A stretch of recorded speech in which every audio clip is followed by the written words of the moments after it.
चले बेटा, आज हम लोग एक नई थियरी स्टार्ट कर रहे हैं और उस थियरी का नेम है वैलेंस बॉन्ड थियरी। आवाज नहीं चाहिए बेटा। उस थियरी में से क्वेश्चंस डायरेक्टली कर सकते हैं हम लोग। यदि आपने बहुत अच्छे से समझ लिया थियरी को तो जितने भी क्वेश्चंस पूछे जाते हैं उसके आंसर करने बहुत आसान हो जाएंगे आपको। लेकिन कुछ चीजें हैं जो आपको याद करनी पड़ेगी, कुछ डायरेक्टली याद रखना पड़ेगा। ओके, उसकी भी ट्रिक है, वो ट्रिक मैं आपसे शेयर करूंगा तो उसका यूज आप लोग कर सकते हो। अब देखो, पहले है वैलेंस बॉन्ड थियरी। हम लोग बात करें वीबीटी के बारे में। You can write, this is developed by the Linus Pauling.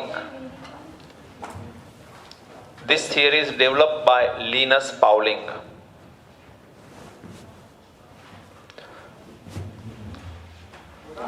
किसने डेवलप करी बेटा? लिनस पाउलिंग ने।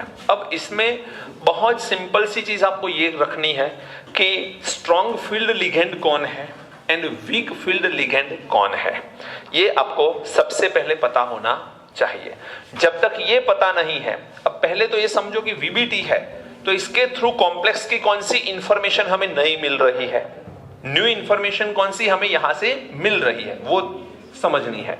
जैसे कि कोई भी कॉम्प्लेक्स आपको दे दिया, जैसे कि मैं आपको एक कॉम्प्लेक्स यहां पर लिख के दे दूं K4FeCN6, एक कॉम्प्लेक्स मैंने लिख के दे दिया।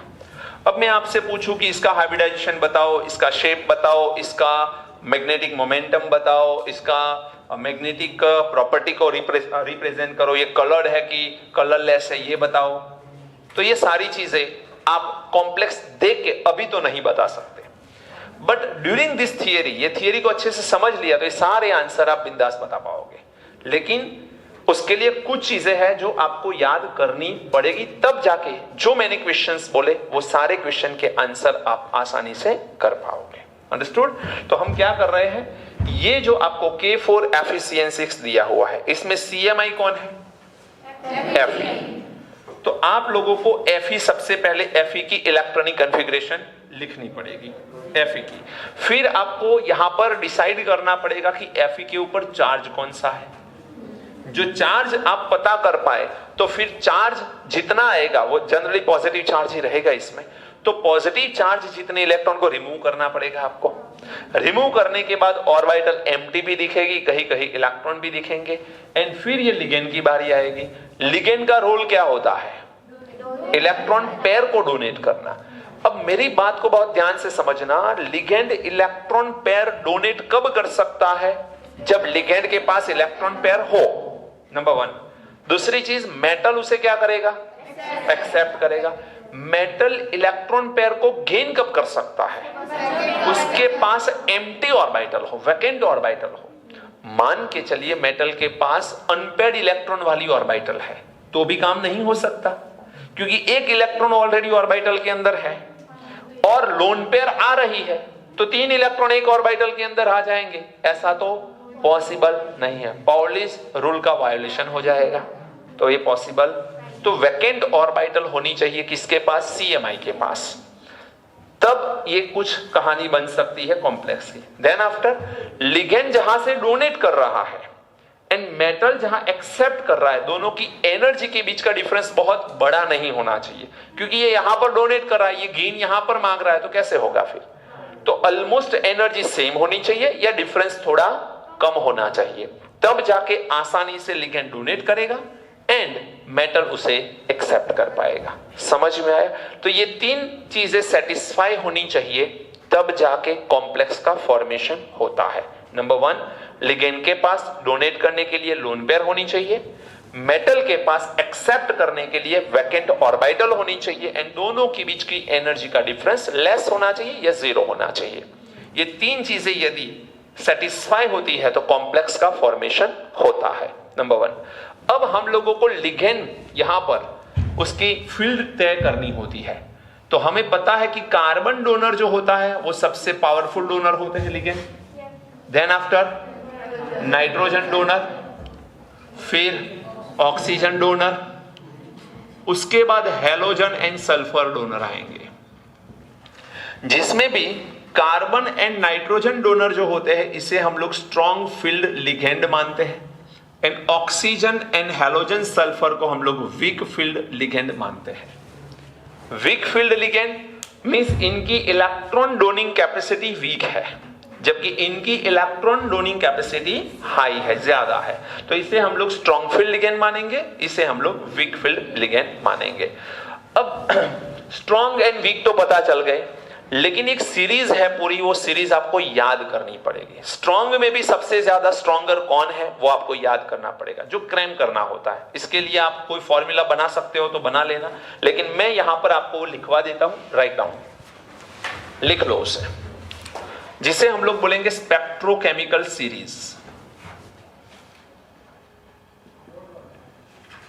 स्पेक्ट्रोकेमिकल सीरीज बोलते हैं इसे हम लोग।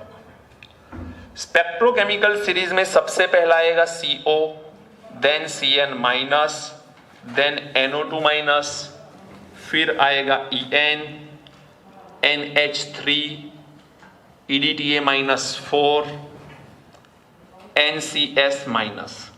These all are strong field ligand. These all are strong field ligand. Then H2O,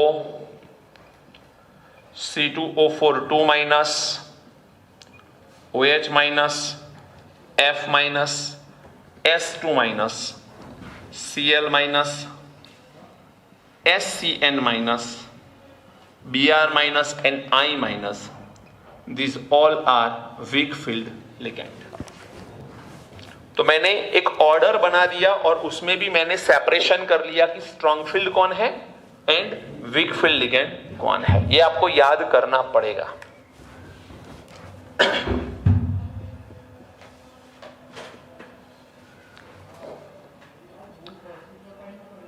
अब आता है यहां पर कोऑर्डिनेशन नंबर।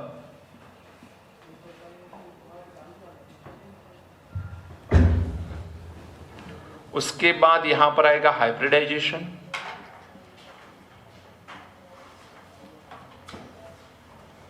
एंड उसके बाद यहां पर आएगा शेप।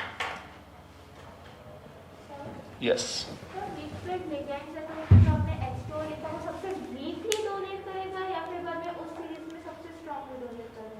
दो अलग अलग सीरीज नहीं है, ये एक कंटिन्यूअस सीरीज है। सिर्फ इनको हम लोग वीक फील्ड बोलते हैं और ऊपर वाले को हम लोग स्ट्रॉन्ग फील्ड बोलते हैं, बाकी ये एक ही सीरीज है, कंटिन्यूटी में चलती है। मींस लास्ट में NCS माइनस तब तक स्ट्रॉन्ग फील्ड बोलेंगे, then after all are weak field. ये सीरीज कंटिन्यूअस ही है, बट मैंने पार्ट कर लिए, स्ट्रॉन्ग किसे मानोगे, वीक किसे मानोगे। कोऑर्डिनेशन नंबर 2 हो सकता है, तो हाइब्रिडाइजेशन वहां पर निकलता है SP, एंड शेप कौन सा होता है बेटा, लीनियर, सब जानते हो ये। कोऑर्डिनेशन नंबर 3, मुझे ये बताओ कोऑर्डिनेशन नंबर 2 किसके लिए हमने कंसीडर किया था। एक एग्जांपल जान दो, Ag प्लस सिल्वर +1 होता है तो वो 2 कोऑर्डिनेशन नंबर रिप्रेजेंट करता है कॉम्प्लेक्स के अंदर। याद करो वो शॉर्ट ट्रिक मैंने बताई थी, उसमें सिल्वर के सामने कोऑर्डिनेशन नंबर 2 था, नहीं याद, कॉनी जीप, फेरोफेरी, CR को पीटो, और ऊपर था सिल्वर +1। चले 3 कोऑर्डिनेशन नंबर में हाइब्रिडाइजेशन आएगा sp2, और यहां पर कौन सा शेप आएगा बताओ बेटा, ट्रायगोनल प्लानर। 4 में कौन सा आएगा, sp3 भी हो सकता है एंड dsp2 भी हो सकता है। ये sp3 आएगा तो शेप आएगा टेट्राहेड्रल, और इसमें आएगा स्क्वायर प्लानर, स्क्वायर प्लानर। चलिए 5 कोऑर्डिनेशन नंबर आ गया तो बेटा sp3d, या इसमें एक हो सकता है dsp3। sp3d आएगा तो इसे बोलेंगे हम लोग ट्रायगोनल बायपिरामिडल, बोलेंगे बेटा।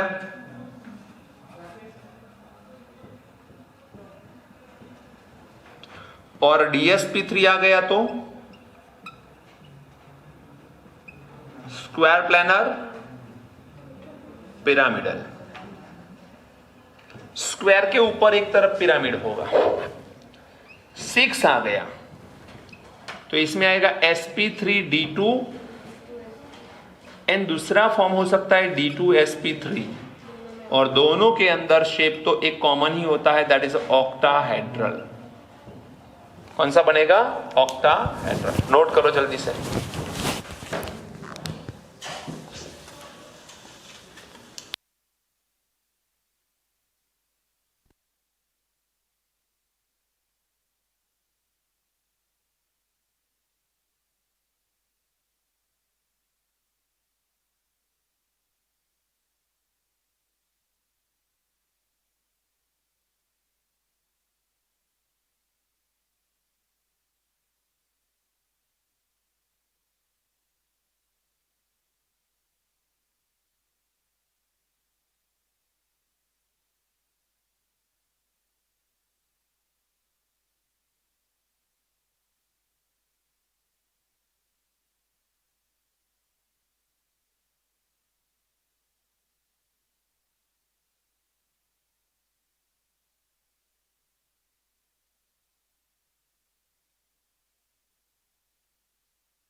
सबने लिख लिया बेटा? अब ये जो चीज मैंने यहां पर लिखी है ये आपको याद करनी पड़ेगी। जनरली तो हमने ये जो सेक्शन है ये तो याद किया था केमिकल बॉन्डिंग चैप्टर के अंदर, ज्यादातर हाइब्रिडाइजेशन और उसका शेप वही डिस्कस किया था। अब दूसरा एक पॉइंट, हम लोग कॉम्प्लेक्स में क्या दूसरा डिसाइड करेंगे, तो जरा ध्यान रखना, हम लोग कोई भी कॉम्प्लेक्स का मैग्नेटिक प्रॉपर्टी को डिसाइड करेंगे। अब मैग्नेटिक प्रॉपर्टी डिसाइड करनी है तो वो दो तरह की होती है बेटा, एक होती है डायामैग्नेटिक और दूसरी हो सकती है पैरामैग्नेटिक।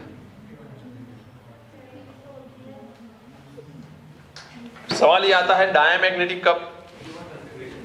जब यहां पर ऑल इलेक्ट्रॉन्स आर पेयर्ड, सारे के सारे इलेक्ट्रॉन पेयर्ड होंगे तब, जबकि यहां पर मिनिमम 1 इलेक्ट्रॉन अनपेयर्ड पोजीशन में चाहिए। देन आफ्टर हमें यहां पर फाइंड करना होता है मैग्नेटिक मोमेंट। अब मैग्नेटिक मोमेंट को हम लोग म्यू से रिप्रेजेंट करते हैं। अब केमिकल बॉन्डिंग चैप्टर में हमने एक म्यू देखा है ऑलरेडी, डायपोल मोमेंट, वो अलग है और ये अलग है। डायपोल मोमेंट शेप के थ्रू हम लोग डिसाइड करते थे और उसमें इलेक्ट्रॉन नेगेटिव एलिमेंट कौन सा, जैसे कि कार्बन एंड फ्लोरीन है तो फ्लोरीन की इलेक्ट्रोनेगेटिविटी ज्यादा, तो बॉन्ड के इलेक्ट्रॉन फ्लोरीन की तरफ शिफ्ट होंगे। इन दैट केस हम लोग डायपोल मोमेंट ऐसे लिखते थे। इसका ये मैग्नेटिक मोमेंट से कोई लेना देना नहीं है। Magnetic moment purely depended on a number of unpaired electrons. Unpaired electrons, अब number of unpaired electron mu is equal to n+2 से लिखेंगे और ये आएगा बोर मैग्नेट्रॉन। बोर मैग्नेट्रॉन समझ में आया कि नहीं? तो हम लोग n+2 बोर मैग्नेट्रॉन से रिप्रेजेंट करेंगे मैग्नेटिक मोमेंट को, जिसमें n क्या है?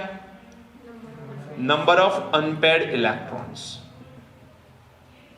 Number of unpaired electrons. अब ये नंबर ऑफ अनपेयर्ड इलेक्ट्रॉन्स 5 तक हो सकते हैं इसमें, क्योंकि d ऑर्बिटल की बात चल रही है और d ऑर्बिटल में मैक्सिमम अनपेयर्ड इलेक्ट्रॉन कितने हो सकते हैं? 5, क्योंकि उसकी सब टाइप 5 है बेटा, तो मैक्सिमम 5 इलेक्ट्रॉन अनपेयर्ड यहां पर पाए जाएंगे। यहां पर म्यू की बात करें तो 1 अनपेयर्ड है तो 1.73 बोर मैग्नेट्रॉन आएगा, 2 है तो यहां पर 2.80 आएगा या 83 आएगा शायद, यहां पर 3.87, 4 अनपेयर्ड है तो 4.90 एंड 5 है तो 5.92 बोर मैग्नेट्रॉन, ये मैग्नेटिक मोमेंट पाया जाता है। देन आफ्टर जब डायामैग्नेटिक प्रॉपर्टी है तो म्यू ऑलवेज 0 आएगा, क्योंकि अनपेयर्ड इलेक्ट्रॉन ही नहीं होंगे, और इसमें म्यू ऑलवेज नॉन जीरो आएगा। देन आफ्टर याद ये भी रखो कि जब अनपेयर्ड इलेक्ट्रॉन अनपेड इलेक्ट्रॉन आपको मिल रहे हैं तो कंपाउंड कलरिंग होगा। तो कलर्ड है कि नहीं वो डिपेंड करता है अनपेड इलेक्ट्रॉन के ऊपर। यदि कॉम्प्लेक्स के अंदर अनपेड इलेक्ट्रॉन है तो कॉम्प्लेक्स कैसा होगा? कलर कॉम्प्लेक्स होगा। बट सारे के सारे इलेक्ट्रॉन पेड है तो वो कैसा होगा? कलरलेस होगा। इसके साथ भी आप कनेक्शन कर सकते हो कि all electron are paired and diamagnetic and all the diamagnetic compounds are colorless and paramagnetic compound are colored। समझ में आ रहा है? तो ये सारे डिसीजन हमको लेने हैं कॉम्प्लेक्स को देख के। ये कॉम्प्लेक्स है तो ये इसमें से कौन सी प्रॉपर्टी रखता है, कौन सा शेप रखता है, लेकिन वो आसान है, बहुत आसान। एक बार आप नोट करें इसे, फिर हम लोग उस एग्जाम्पल में जाते हैं। नहीं होती, वो पर्टिकुलर मेटल के साथ कनेक्टेड है, कॉम्प्लेक्स के साथ कनेक्टेड नहीं है।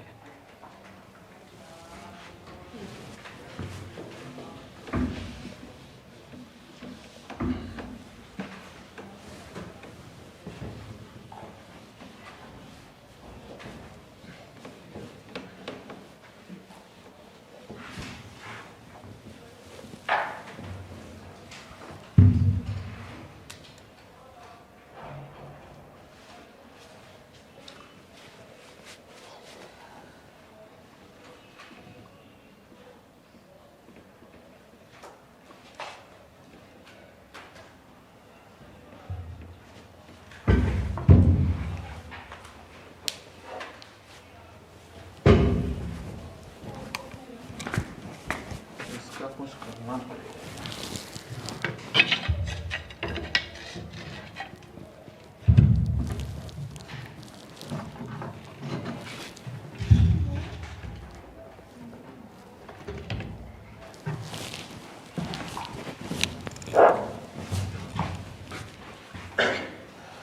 चलिए अब एक एग्जाम्पल मैंने लिखा है, ध्यान से एक बार देख लो, फिर तो कोई भी कॉम्प्लेक्स आप खुद कर पाओगे।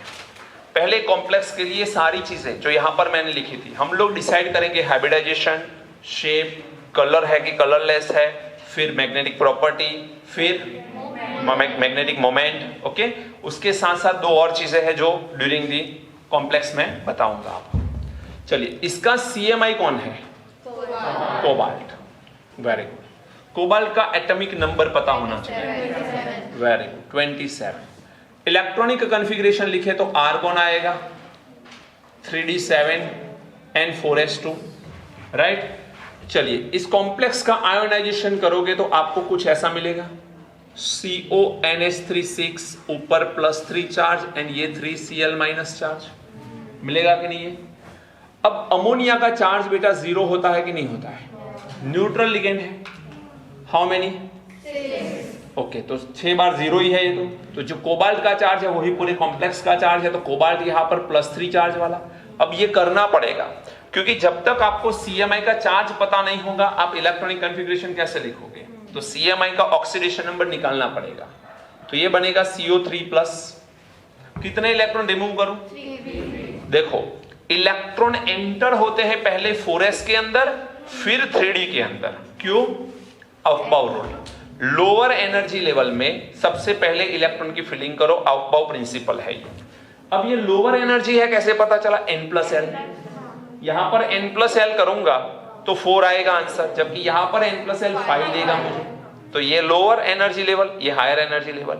लेकिन जब रिमूव करेंगे तो आउटर मोस्ट ऑर्बिटल से इलेक्ट्रॉन रिमूव होंगे, तो 4s से इलेक्ट्रॉन रिमूव भी पहले हो रहे हैं। यहां से एंटर, जनरली एंटर जहां पहले होते वहां से रिमूव नहीं होते। यहां पर कहानी कुछ उल्टी है कि 4s में पहले एंटर भी होते हैं, 4s से पहले रिमूव भी होते हैं। समझ में आ रहा है? तो मुझे कितने इलेक्ट्रॉन रिमूव करवाने हैं? 3। तो 2 यहां से रिमूव होंगे और यहां से 1 इलेक्ट्रॉन रिमूव होगा। तो अब इलेक्ट्रॉनिक कॉन्फ़िगरेशन आर्गॉन। अब मैं बॉक्स इलेक्ट्रॉनिक कॉन्फ़िगरेशन लिखेंगे, डिब्बे बोलते हैं हम लोग इसे। यहां पर 4s कैसी हो गई बेटा? एम्प्टी। एंड 3d में कितने इलेक्ट्रॉन हो गए? 6। बेटा आवाज नहीं चाहिए, ध्यान यहां पर रखो। 3d 6। अब इसमें इलेक्ट्रॉन की फिलिंग करो तो 1 2 3 4 5 6 अकॉर्डिंग टू हुन्स रूल 1 1 1 1 पहले जाएंगे, देन आफ्टर पैड होंगे। अब मुझे पूरे कॉम्प्लेक्स को ध्यान में लेना है। CONH3 6 + 3 या 3+, आप जैसे भी लिखना चाहो। आर्गन को लिखने का मतलब नहीं है यहां पर सिर्फ 3D को लिखो आप। जो CMI है इसकी इलेक्ट्रॉनिक कॉन्फ़िगरेशन को आपको कंसीडर करना है। 4s आ गई, 3D में कितने इलेक्ट्रॉन है बेटा?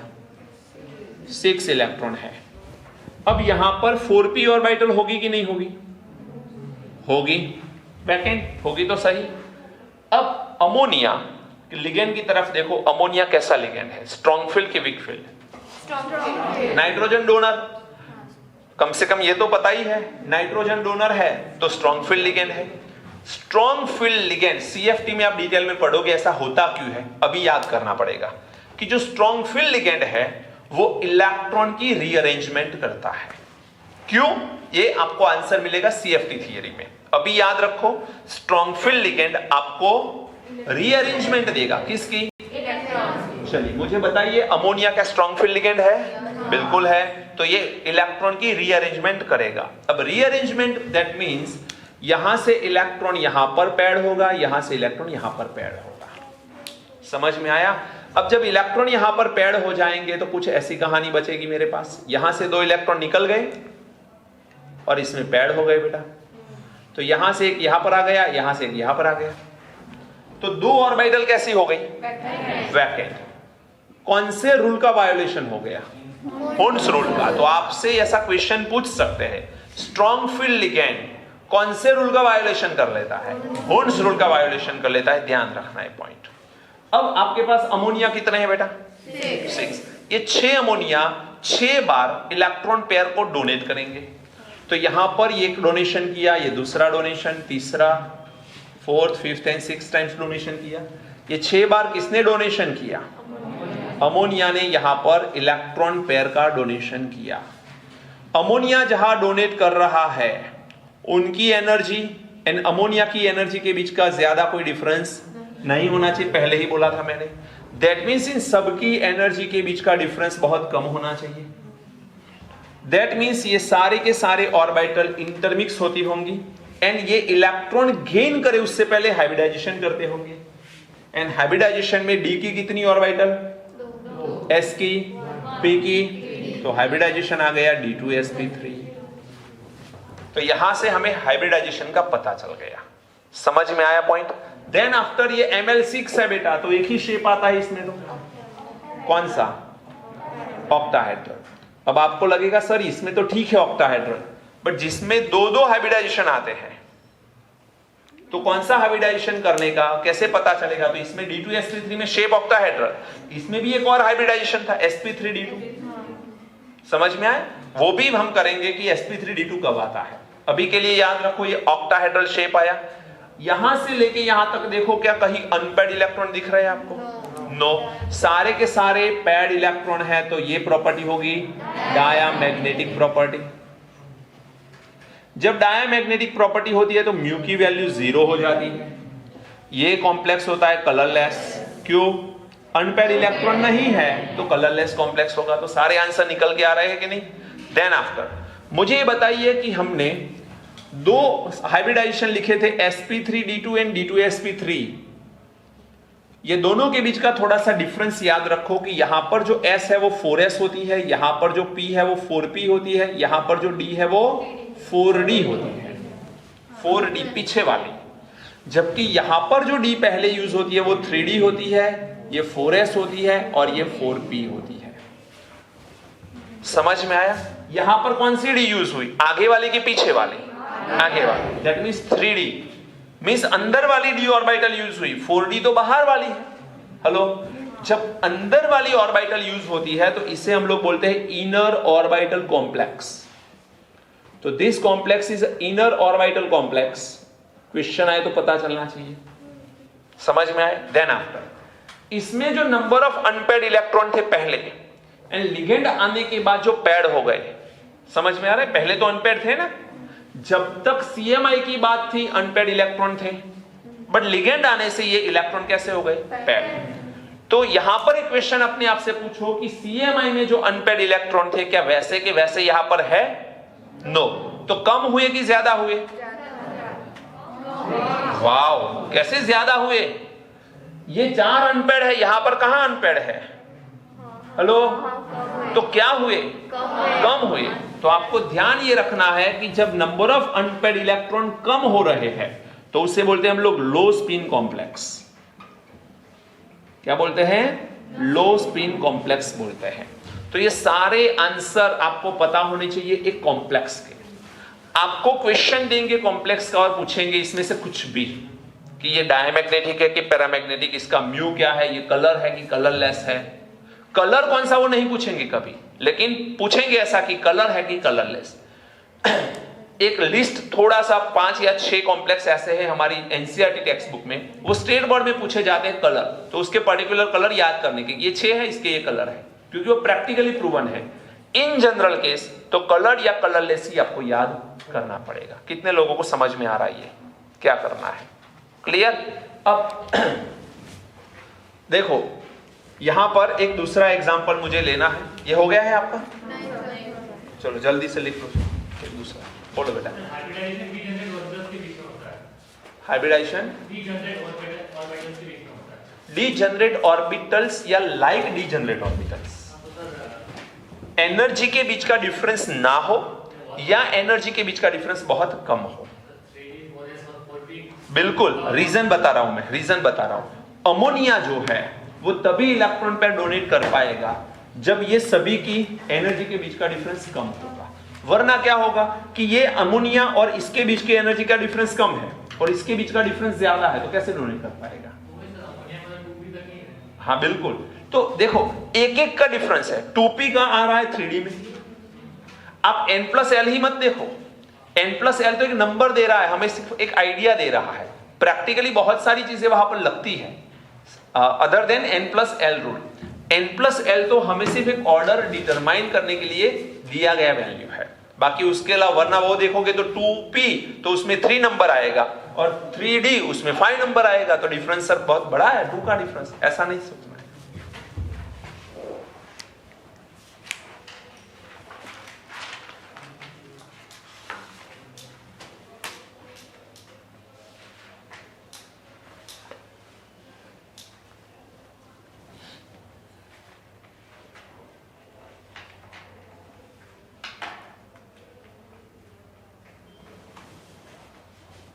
बुक में ये इनर ऑर्बिटल, लो स्पिन कॉम्प्लेक्स, इसका कोई डिस्क्रिप्शन नहीं दिया गया होगा।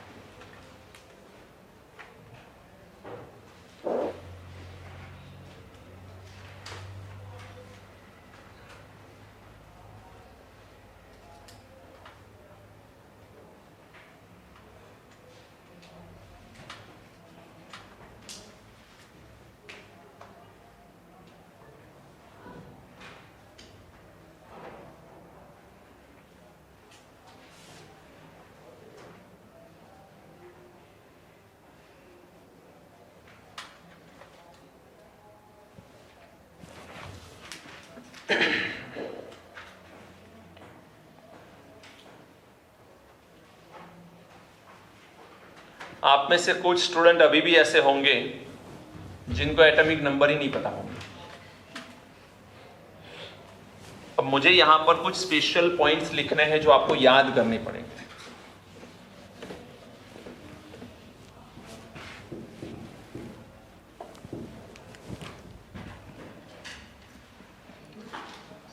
और इसमें से जब क्वेश्चन आता है तो बच्चे गलती बहुत सारी करते हैं, तो स्पेशल पॉइंट्स में से क्वेश्चंस आते हैं तो जरा ध्यान रखना।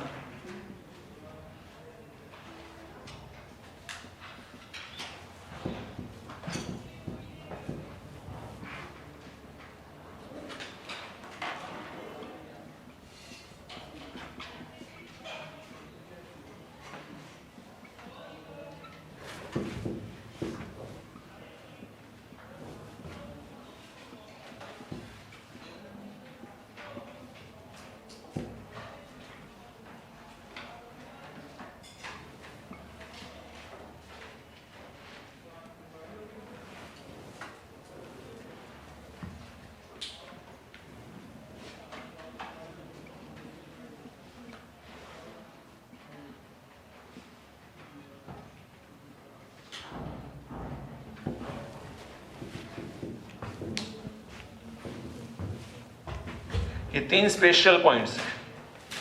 क्या है देखो बेटा, पहला point, for 4D and 5D series all ligands act as a strong field ligand.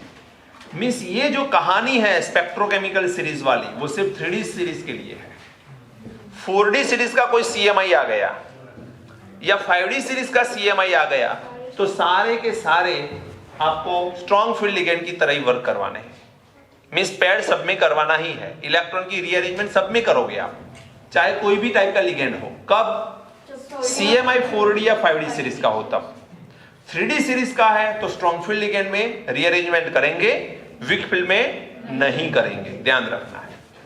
यदि कोबाल्ट +3 है तब वाटर है या C2O4 2-, water means aqua, C2O4 2- ligand को क्या नाम से पुकारते हैं? ऑक्जेलेटो। ऑक्जेलेटो लिगेंड क्या नेम है? ऑक्जेलेटो। तो act as a SFL, strong field ligand. वैसे तो ये ऑक्सीजन डोनर है तो वीक फील्ड में आते हैं, बट कोबाल्ट +3 कंडीशन में है तब वो स्ट्रॉन्ग फील्ड लिगेंड की तरफ वर्क करते हैं। And ammonia act as a weak field ligand with Fe+2 and Mn+2। तो अमोनिया वैसे स्ट्रॉन्ग फील्ड है बट Fe+2 और Mn+2 के लिए ये वीक फील्ड में आता है। तो ये स्पेशल पॉइंट्स है, आपको याद रखने पड़ेंगे और इसमें से क्वेश्चन आएगा तो फंसोगे। अंडरस्टूड? तो याद कर लेना बेटा अच्छे से।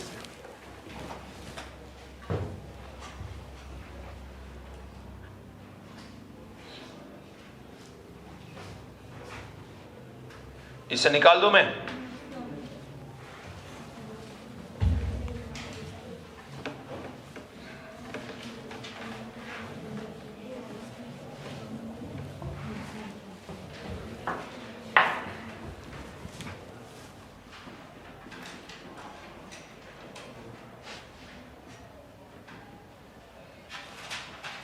चलो एक और कॉम्प्लेक्स ले लिया हमने, K3FeCl6। बेटा प्लीज ध्यान रखो, दूसरा वाला चेक कर लेते हैं। इसका आयोनाइजेशन करोगे तो क्या मिलेगा? 3K+ and FeCl6 -3।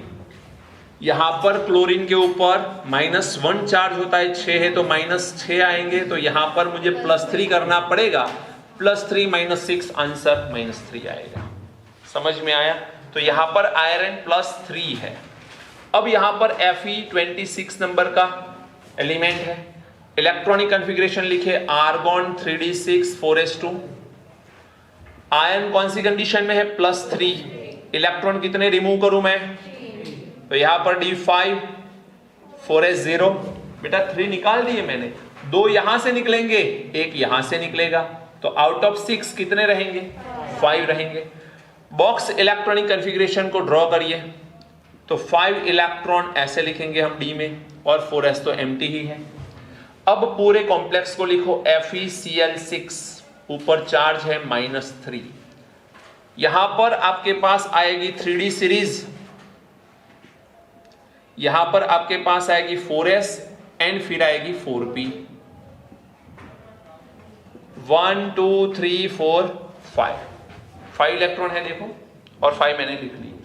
क्लोराइड कैसा लिगेंड है? Week field ligand, halogen and sulphur वाले। तो आप में से कुछ लोग ऐसा भी सोचते होंगे, सर पूरी सीरीज कहां याद करवाते हो? एक तो स्पेशल पॉइंट याद करवा लो, और nitrogen and carbon donor strong field में आते हैं, बाकी के डोनर जो है वो वीक फील्ड में आते हैं। तो इतना ही याद रखो, तो भी पता चलेगा कि ये हैलोजन है तो वीक फील्ड में आएगा।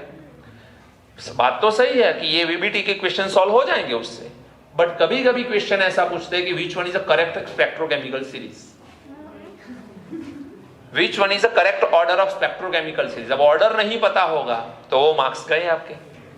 तो शॉर्टकट मत ढूंढो, जहां पर जो करना है याद कर ही लो उसे याद। अब बेटा ये वीक फील्ड लिगेंड है, इलेक्ट्रॉन की रीअरेंजमेंट करेगा? मैंने क्या बताया अभी? सिर्फ स्ट्रॉन्ग फील्ड लिगेंड जो है वो लिगेंड इलेक्ट्रॉन की रीअरेंजमेंट कर पाते हैं, ये वीक फील्ड है। तो ये 6 लिगेंड है, 6 बार इलेक्ट्रॉन पेयर को डोनेट करेंगे, जिसमें 4 यहां पर और 4p के साइड में कौन होता है बेटा? 4d। तो 4d में 2 इलेक्ट्रॉन चले जाएंगे। यहां पर किसने डोनेशन किया? Cl माइनस डोनेट कर रहा है। कितने हैं मेरे पास? 6। तो यहां पर जिन ऑर्बिटल में इन्होंने डोनेशन किया उनका एक दूसरे में कॉम्बिनेशन होके sp3d2 हाइब्रिडाइजेशन बनेगा। sp3d2 4d आ गई, देखो समझ में आया। अब बेटा sp3 हाइब्रिडाइजेशन शेप बनेगा इसका octahedral. Magnetic property, unpaired electron दिख रहे कि नहीं दिख रहे? जब अनपेयर्ड इलेक्ट्रॉन दिख रहे हैं तो ये हो जाएगा पैरामैग्नेटिक प्रॉपर्टी। बेटा पैरामैग्नेटिक प्रॉपर्टी होगा तो म्यू बिल्कुल मिलेगा हमें, magnetic moment √n, n+2, n की वैल्यू कितनी है 5, ये 35 कर लो √5.92 बोर मैग्नेटॉन मिलेगा ये। देन आफ्टर अनपेयर्ड इलेक्ट्रॉन है कि नहीं, तो ये कलर्ड कंपाउंड है। समझ में आया? जो आयन में नंबर ऑफ अनपेयर्ड इलेक्ट्रॉन थे, जो आयन में अनपेयर्ड इलेक्ट्रॉन थे उतने ही कॉम्प्लेक्स में है कि चेंज हो गए? उतने ही है। Means this is high spin complex. Low spin complex बोला था मैंने जब पेयर्ड हो गए थे तो स्पिन कम हो गई थी। यहां पर एज इट इज स्पिन है, देखो जितने अनपेयर्ड यहां पर थे लिगेंड आने के बाद भी कोई फर्क नहीं पड़ा, तो इसे क्या बोलेंगे? High spin complex. क्या इसमें भी वही जो अनपेयर्ड जो पहले थे वही हुए ना, तो स्पिन में कम। अरे पहले के साथ देखो ना बेटा, पहले जो थे वही रहे थे कि कम हो गए थे? पहले कम हो गए थे ना, तो कम हो गए तो लो स्पिन बोलेंगे, और सेम रहेंगे तो हाई स्पिन बोलेंगे। सर लेकिन सेम ही रहे ना, तो अरे सेम रहे इसलिए तो हाई स्पिन बोले हैं हम। नंबर ऑफ दो चीजें होती है, हाई स्पिन और सेम स्पिन तो बोल नहीं सकते। दो ही पॉसिबिलिटी हो सकती है, किसी को लो स्पिन बोलो, किसी को हाई स्पिन।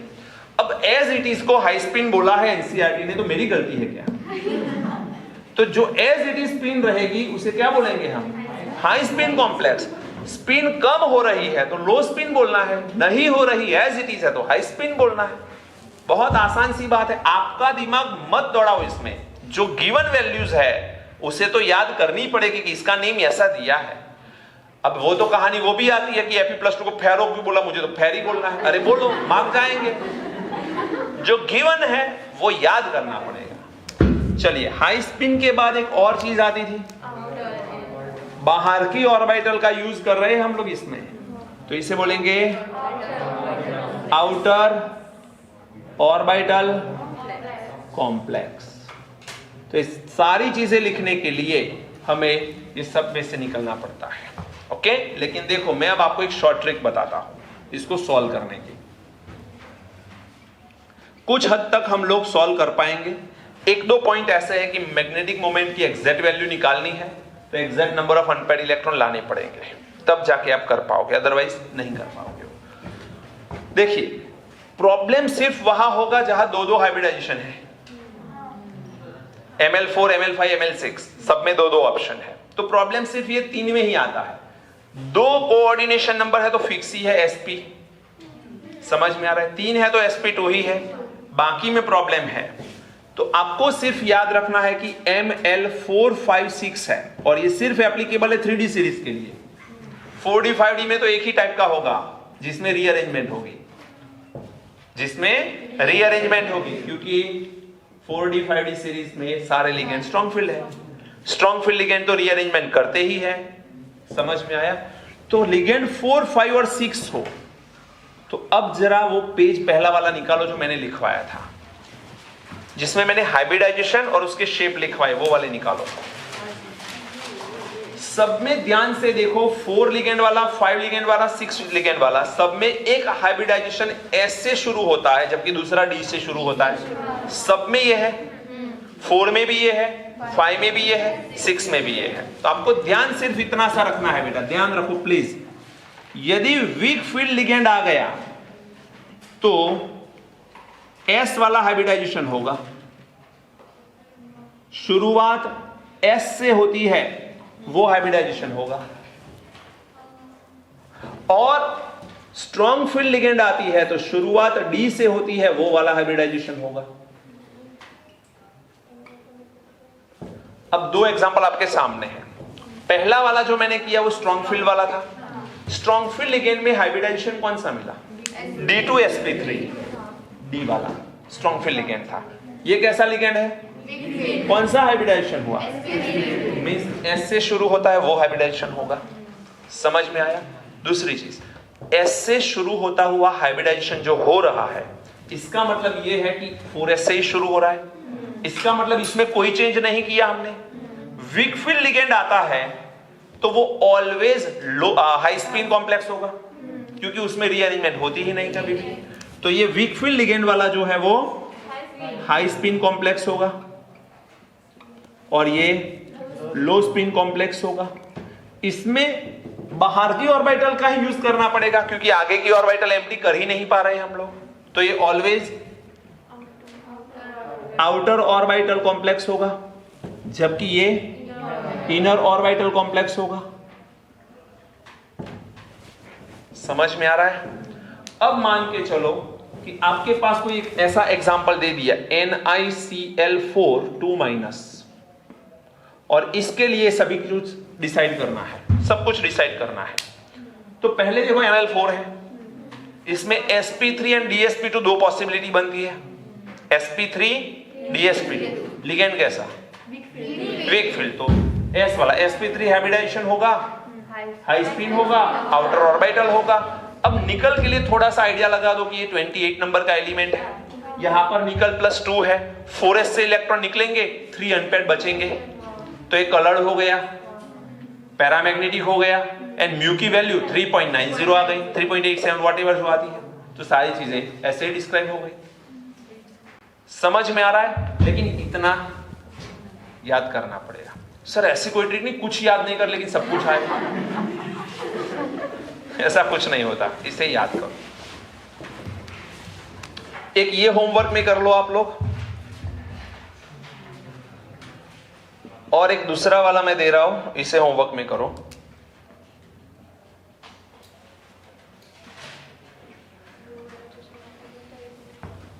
ये दो होमवर्क में कर लो आप।